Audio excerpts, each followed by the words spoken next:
मीरान, क्या है ये सब? किसने लिखा है? हम उसे ढूंढ रहे हैं। ये सब नोट्स दादी के लिए आते रहे। दादी के लिए? इनमें से एक नोट नानी जान के पास भी आया। नानी जान ने लाकर दादी जान को दिया।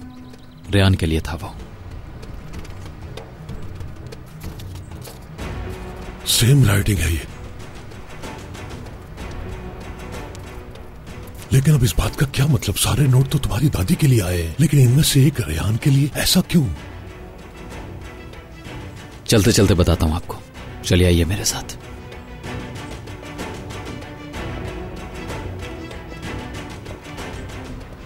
सारी कंडीशन यही है। जो कुछ मुझे पता था मैंने बता दिया।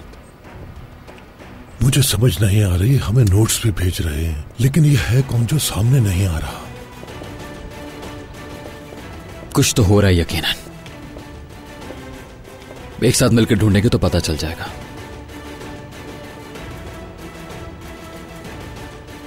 अब आप सब कुछ जानते हैं।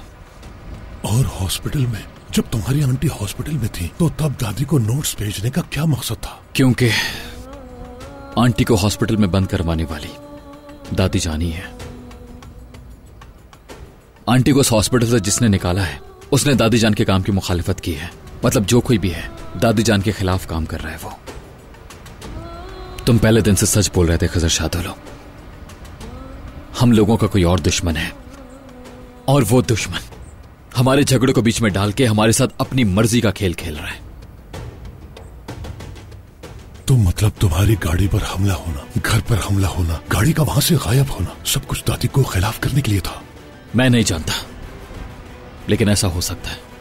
अगर तुम मुझसे पूछो तो जो नोट्स भेज रहा है वो न सिर्फ तुम्हें बचा रहा है, बल्कि वो तुम्हें सच की तरफ भी लेकर जा रहा है। जैसे यहाँ भी लिखा हुआ है कि मासी तुमने लिखा, लेकिन आने वाला कल मैं लिखूंगा। हो सकता है जो नोट्स भेज रहा हो वो तुम्हारा दुश्मन ना हो, बस वो सिर्फ ये चाहता हो कि तुम्हें हर बात का इल्म हो जाए।